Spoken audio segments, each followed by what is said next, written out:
na makaya bakulu batakinga na fo ya kufua kietoka fuapo kiali Congo betidila Congo betidila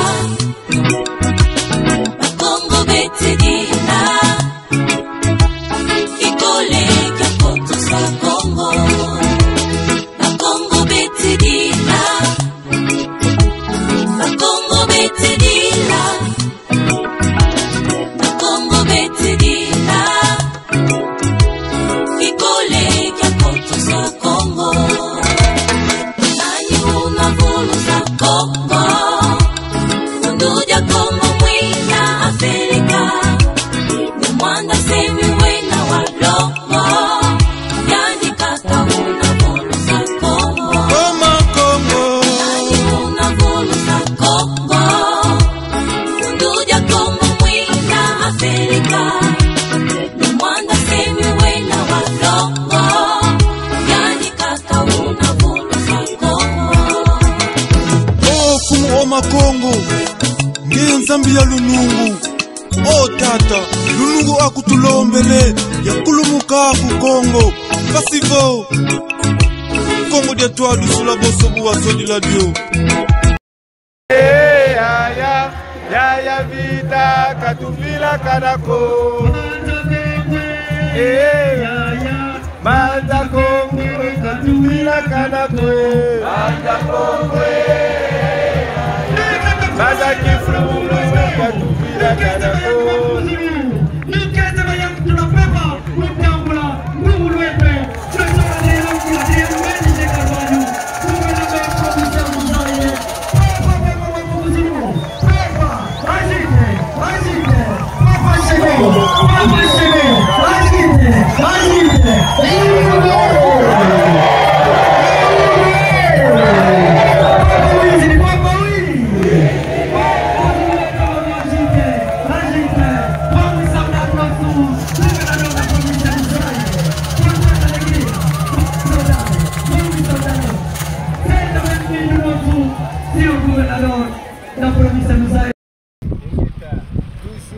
Pakaseda mchuni makamba yenge no mutatu demase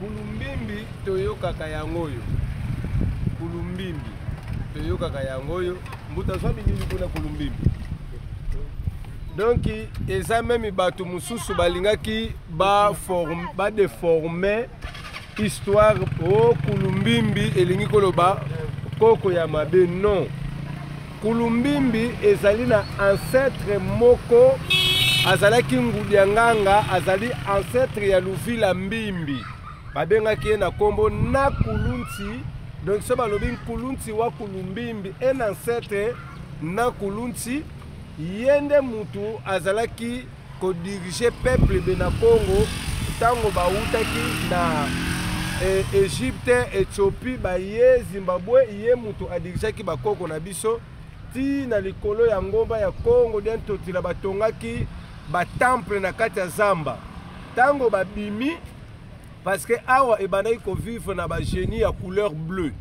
ba génie wana ya couleur bleue donc ba génie de lumière bango bazalaki lokola ba garant babana ko protéger mabele oyo babengi mbanza Congo ya ntilulu ngeta donc tango baye ba génie wana balobi non biso avato longwa oyo esengeli bopesa biso mbeka donc un guide babengaki na kombo ya nakulunti ye mutu ayaki ko se sacrifier amikufaki amipesaki mbeka alba génie wana tango balongwe baye batie symbole awa parce que pour reconnaître Nkulunti wa kulumbimbi un ancêtre sacrificateur oyo ase sacrifiaki pona ba génie couleur bleu batika mabele oyo bango baswa mabele oyo alors nakulunti tango abimi lokola héros ase sacrifiaki defa ya nkango Congo den totela alo ba grand initié ba grand prêtre to bengi bangudi nganga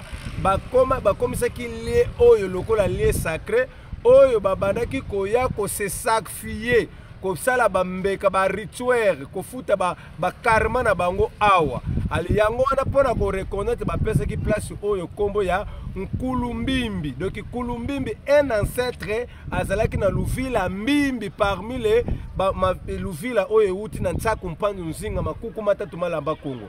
Donc vraie information to pesibino yango bandeko na ngai selon les Bukongo, selon les peuples Congo, la culture Congo et la tradition Congo. Ezate que selon ya batu mususu. Ndeko ozwi mai oyo wapi ozotalisa biso. Oyo tozali kotalisa batu ezali écrit na livre ya Makongo. Ezali écrit na livre ya Makongo. Livre oyo Mfumu Kimbangu asengaki nlongi na mazulu aya pona koya kokoma livre sacré ya Bakongo pe ya Bayindo nyonso. Voilà sikotora ke na masolo ke ndakongo oyo ya Kulumbimbi bato bakotaka te bafungolaka ngo pete soki mvula ebeti mai ekotaka te me ezala batoli te. Non, ndako eza ya kofungwa maboso bino moko bozomona ndako oyo eza ya kofungwama porte ezali te donc information wana eza vrai te. Ok, le bakota comme ça que bakota kate soit ça c'est qui mutakoti kuna foli moi non batu bakota ka. Il paraît-il le bima yango moko est-ce que ça c'est vrai? Bon, ndako oyo ebima yango moko te. Na époque ya bakoko na biso batonga ndako oyo ya Kulumbimbi. Mais oyo bakoko na biso batongaka ekoesamaka epaba mindele doki oyo mindele bato batongango. Okay. Oyo ezali préparé na ba mindele ba missionnaire quoi. C'est ça, ndenge wana. OK, osiko ekisuko temple pire ya onde mindele ba ki kolongola. Ba ko détruire biso oya bango oyo. Do esika oyo ezaka koni par rapport ya ba ancêtre na biso ba oyo basala ki liti pona ko kolongola peuple Congo na bonzambe bapaya pour ko sabona nzambe bonzambe oyo ya biso moko. Donc précisément ce qui to lingi to lobake ndako oyo avant mundele aya. OK. Déjà symbole oyo ezalaki malike mindele bayaki kotonga mususu oyo ezalaki awa frère bakoisaki. C'est ça. Oyo batongaki yango butu. Okay. Mais symbole awa place lié oyo ezali sacré avant mundele aya. Parce que tozo beta lisolo ya Kulumbimbi awa banda na la 690 avant mundele aya. Vraiment. Pas 1000 mais la 600 donc tokolo ba 7e siècle. Vraiment. Yango bakoko na biso bakomaka awa. Ozomona tango na kulunti a se sacrifier awa après ba yeko sacré na nkembo wa moniswa ye mutu accompagner ki batu bakenda ki na place wana ya Kulumbi ya nini ya Kulu nani ya Lanku place wana ne mwanda Kongo nzambe na biso abimaki akitaki à 9 mètres azo dicté bango 12 lois sacrées babengi kodi ya moyo. Allez, njete wana ya Lanku bakoko na biso balona ki yango na 7e siècle na 7e siècle na l'an 690 balona ki njete wana po ezala symbole oyo ko bana kozala soki balingi soki ba voter loi ya sika ba kombenga peuple ba kende place wana po ba dicter bango loi wana ya sika. Donc il y a l'encours, il y a les lignes que le gouverner, encours et les lignes que le principe. Donc matondo. Wow, go to back di kimpuanza. Kongo diampa fuluki yaki nzose ya tunga ube bobo kakasi ya. Savo fuluki yaki votu beki kimpuanza kekedika. Yina kala kaka boso symbole. Savo balenda kudi kila misa munyankaka evo muningu myankaka. Mekasi muningu ya hiyo mufuasa fulubeni soba muningu wankaka kaina kala diagako. Vovafo mtungulu zankaka zina tungwa va fuluki yaki mekinkulu ya fuluki yaki kaile ni sala fuaso wako. Ngeta. Bato. Kata. Ingeta nempaka seda montinu makaba yenkeno mkatu kamase. Les diaspora internationale bayindo nyonso pe Kongo nyonso ya mokili mobimba. Ngai nempaka seda ndeko na bino nazali awa na nzete ya Lanku. nzete ya lankuu yala elingi koloba gouverner nkuu elingi koloba principe. Donc na la 690 ntango bakoko na biso bautaki bakataki mai oyo nzadi ya mwanza baye awa bayaki kokoma likolo ya nzete awa bambata mongo wa Kongo de totela bipai oyo nankemo wa moniswa amataka mpona koya kozwa 12 loi sacré bipai oyo nde mwanda Kongo akitaki a 9 mètres.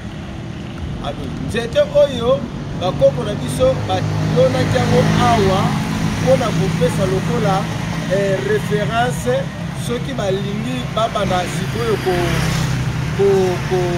vote loi ya sika babano bengisaka peuple mpo baya awa babanda kodikte bango nouveau loi. Donc toza awa nzete oyo ya lankuu ezali kaka moko na mokili mobimba. Bakoko na biso balondango awa mpona événement oyo nde mwanda Kongo akitaki a 9 mètres avec bambemba oyo emataki. Donc après na kulunti ayaki komipesa lokola mbeka na esika oyo eza kulumbimbi parce que la mbimbi ale awa sikoyo tozali na nzete ya lankuu place oyo nde mwanda Kongo aditaki bakoko na biso 12 loi sacré oyo tobengaka kodidi ya moyo. Tokomona na lumbu ezali awa place ezalaki ndako ya roi. Donc tozana ya lankuu matondo mingi bokozwa bilili bokokoma te ngai ndeko na bino nde mpaka sede naza awa na keke te matondo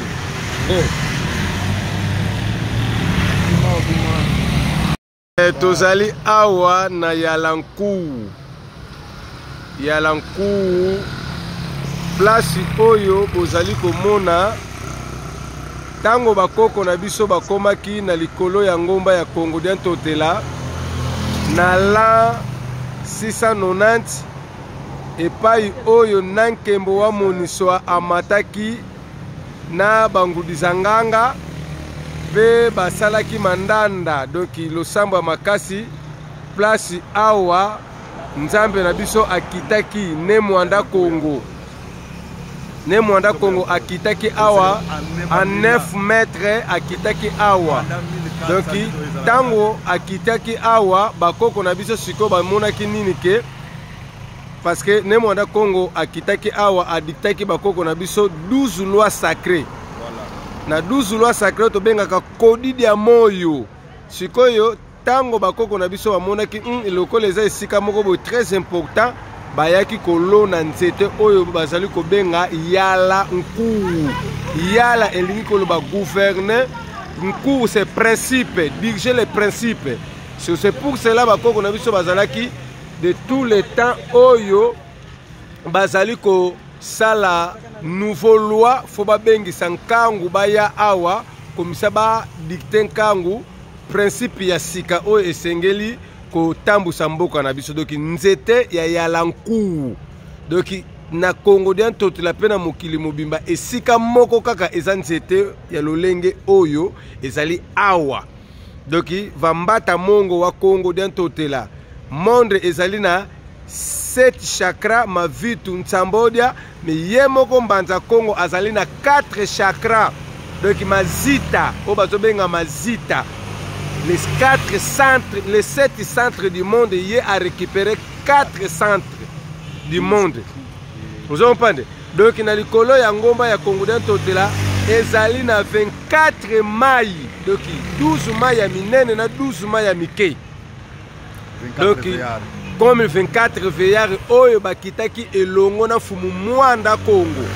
Donc awa nankembo wa moniso ya Lemba na kulunti tozotala kulumbimbi yangona esika na kulunti ami peselaka mbeka matondo le diaspora international tozali awa pona kopesa bino message tozuna nous flash ya nzete ya Yalankuu avec enseignement complet oyo eza très important na kati ya Makongo. Enseignement vrai pire. Matondo Shala bana bakulumpanzu bana bangangu netu tibwasa mwetsundi mankuku yenge mutatu kama se diaspora Congo dia foi Congo dia kati Congo dia Angola nzaya vimba. Nous sommes ici à Capital du Royaume Congo Mbanza Congo petit kembe se ya vita kimpa kembera tu kembelela tu kembelela kembera tu kembelela Yaya vita wena moyo Yaya vita wena moyo Ingeta Kumba menempa kaseda munchundi makaba yenke no mutatu kia mase Yenga Yaya maimuna Mbuta bopele bobala Mbuta bahelele Yaya lukau Kumeso Mbuta nimi Mbuta nimi lukeni Tuena ngunza mvita na kati ya Afrika du Sud na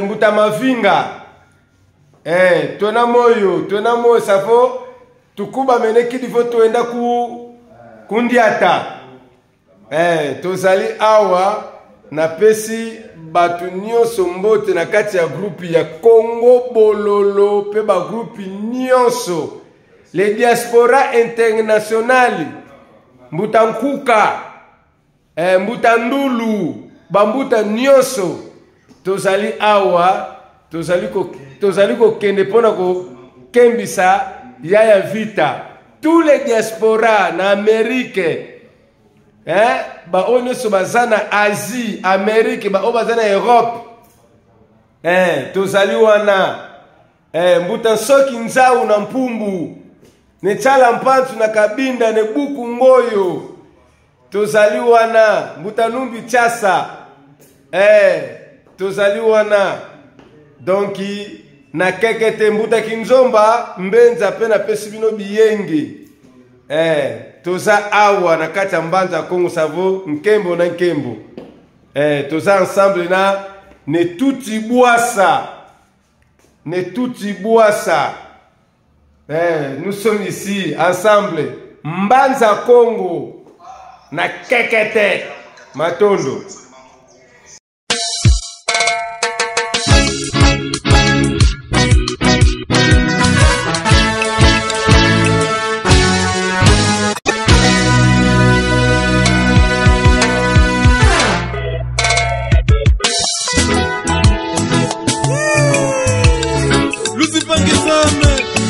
Kumba makaya bakulu batakinga na fo kia kufua kia toka fuapo kiali Congo betidila Congo betidila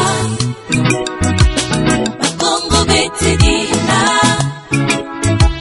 Ikole kia koto sa Congo Congo betidila Congo betidila Congo betidila Ikole kia koto sa Congo Nani unavulu sa Congo Unduja Congo mwina Afrika Ni mwanda semi wena walongo Yani kaka unavulu sa Congo Koma Congo Nani unavulu sa Congo Unduja Congo mwina Afrika Ni mwanda semi wena walongo Yani kaka unavulu sa Congo kumu oma Congo ngiye nzambi ya lunungu tata lunungu akutulombele yakulumuka ku Congo pasivo Congo dia toa dusula boso buwa sodi la dio